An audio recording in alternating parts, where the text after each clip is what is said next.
C'est une joie vraiment de pouvoir vous retrouver aujourd'hui dans ce 15 minutes de grâce et de vérité avec le pasteur Mickey Hardy. Et j'aimerais vous proposer cette fois une très belle louange au Seigneur qui s'intitule « Mon âme exalte le Seigneur ». Donc je vous invite à vous joindre à moi. Amen. Mon âme exalte le Seigneur et mon esprit se réjouit en Dieu, mon Sauveur. Mon âme exalte le Seigneur et mon esprit se réjouit en Dieu.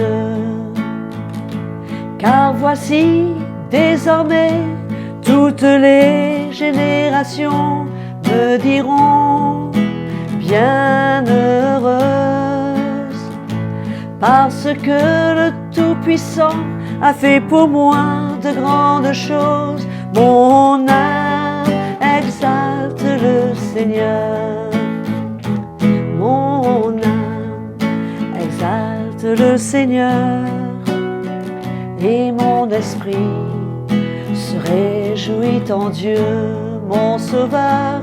Mon âme exalte le Seigneur et mon esprit se réjouit en Dieu, et mon esprit se réjouit en Dieu, mon Sauveur. Alléluia. J'espère que vous avez apprécié ce cantique et pourquoi pas le chanter dans vos églises. Maintenant, c'est le moment d'accueillir le pasteur Mickey Hardy. Toujours dans cette série Les hérésies, il va nous parler aujourd'hui de chrétiens et malédiction. Donc, restez là et ne manquez pas cette merveilleuse session. Que le Seigneur vous bénisse et vous encourage. Encore merci Audrey pour ce merveilleux chant que nous apprécions bien sûr et qui nous encourage à louer le Seigneur tous les jours. Bonjour à tous et bienvenue. Nous parlons encore sur les hérésies et aujourd'hui nous allons parler sur la malédiction des chrétiens. Une hérésie. Comme quoi que le chrétien est maudit pour X raisons. Et d'où cela vient, d'où cela sort cet enseignement? Comment est-ce que les chrétiens aujourd'hui vivent sous ce fardeau quand les serviteurs de Dieu, les pasteurs, leur parlent, leur disent qu'ils sont maudits parce qu'ils n'ont pas fait ce qu'ils avaient besoin de faire, parce qu'ils ont péché, ou qu'importe quelle autre raison. Donc d'où est-ce que cela vient? Bien sûr que cela vient de l'Ancien Testament. Même dans le livre d'Exode, la parole de Dieu nous parle, Exode chapitre 20, verset 5, quand il parle des 10 commandements, on lit le verset 5. Tu ne te feras point d'image taillée, tu ne te prosterneras point devant elle, et tu ne les serviras point, car moi, l'Éternel, ton Dieu, je suis un Dieu jaloux, qui punit l'iniquité des pères sur les enfants, jusqu'à la 3e et la 4e génération de ceux qui me haïssent. 3e, 4e génération de ceux qui me haïssent. Et comment?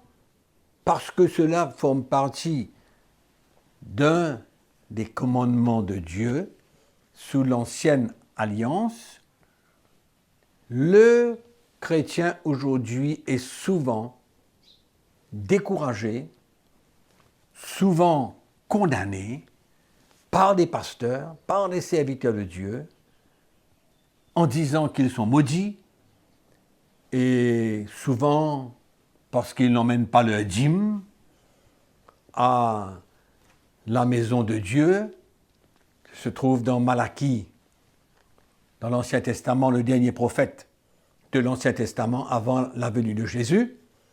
Et beaucoup se servent de ce texte et emmènent la malédiction, proclament la malédiction sur tous ceux qui n'emmènent pas leur dîme à l'Église. Nous avons déjà parlé de la dîme comme une hérésie. Et donc, pour ceux qui ne croient pas que c'est une hérésie et qui utilisent l'Ancien Testament, ils vont maudire les chrétiens. Ils vont les maudire, appliquer la malédiction sur leur vie, et les pauvres chrétiens qui n'ont pas la révélation de la Nouvelle Alliance, la révélation de Christ, de ce que Jésus a accompli à la croix, ils acceptent cela, toute l'Église accepte cela, et il y en a qui vivent sous la condamnation, sous l'accusation, et portent des fardeaux pendant toute leur vie. C'est malheureux de constater cela dans l'Église du Seigneur. La parole de Dieu nous dit dans l'épître de Paul aux Galates, au chapitre 3, au verset 13, l'apôtre Paul dit quoi? Nous allons voir la réalité de la nouvelle alliance. Christ nous a rachetés de la malédiction de la loi, étant devenu malédiction pour nous, car il est écrit maudit et quiconque est pendu au bois. Amen. Christ nous a rachetés de la malédiction de la loi. Il faut le comprendre, c'est clair. La loi a été clouée à la croix, puisque la loi n'existe plus, nous ne pouvons plus être condamnés ni maudits, parce que la malédiction et la condamnation peuvent venir quand nous n'obéissons pas à la loi. Mais comme la loi a été enlevée, il n'y a plus de malédiction, il n'y a plus d'accusation sur le chrétien. Et qu'est-ce que le chrétien a besoin de faire quand il tombe, quand il pêche, quand il s'éloigne du Seigneur? Il y a la repentance. Il se repent et il goûte au pardon de Dieu et il continue. Il n'y a pas de malédiction là-dedans. C'est une chute. Et souvent, mes frères et sœurs, c'est bon de chuter. Ça fait partie de notre vie, parce que Dieu souvent peut se servir de cela pour nous secouer, pour nous convaincre et en même temps pour nous libérer. Tant qu'il y a une vraie repentance dans notre cœur, c'est ça la beauté de la nouvelle alliance, de la chrétienté. Mais malheureusement, il y a des chrétiens qui sont condamnés parce que les pasteurs leur disent qu'ils sont condamnés parce qu'ils sont sous le joug de leurs parents, leurs ancêtres, qui ont pratiqué la sorcellerie, qui ont fait toutes sortes d'abominations, et que quand ils se sentent mal, quand ils ont un problème, il faut retourner en arrière. Il faut voir d'où ce chrétien sort. Si son père était sorcier, si sa deuxième génération faisait des abominations, avait des relations avec l'ennemi, était dans toutes sortes de trucs malsains, diaboliques. Non, c'est pas possible. Qu'est-ce qui s'est passé à la nouvelle naissance? Il faut comprendre la nouvelle naissance. La nouvelle naissance nous régénère. Et quand on est né de nouveau, la parole de Dieu nous dit, nous avons été délivrés de la puissance des ténèbres et transportés dans le royaume de son Fils. Et encore une chose, la nouvelle naissance, elle n'est pas familiale, elle est personnelle. Si j'avais des liens avec mon père ou ma grand-mère ou mon ancêtre, d'une manière ou d'une autre, quand je n'étais inconverti, quand je ne connaissais pas Christ, je pouvais tomber sous le pouvoir de ces choses. Mais quand je donne ma vie à Christ et que j'expérimente la nouvelle naissance, il y a une régénération, il y a un passé qui est enseveli, il y a mon lien que j'avais avec l'ennemi, avec le diable, avec les choses que mon père, mon grand-père ou qu'importe faisait, toutes ces choses-là sont coupées. Je suis maintenant un enfant de Dieu, j'appartiens au Seigneur, je suis un enfant de Dieu et je suis complètement libéré, coupé avec mon passé. Et ça n'a rien à voir, comme il est écrit dans l'Ancien Testament, comme quoi que nous sommes encore liés avec la deuxième, la troisième génération de mon père, mon grand-père, ou je ne sais trop quoi. Il faut comprendre la nouvelle alliance. C'est la clé aujourd'hui pour beaucoup de fausses pratiques, d'hérésie, parce qu'il n'y a pas de lumière, il n'y a pas de révélation de la nouvelle alliance, de ce qui s'est passé à la croix dans l'esprit. Ce qui s'est passé dans l'esprit quand Jésus-Christ est mort. Alléluia. La Bible nous dit qu'il a cloué la loi à la croix.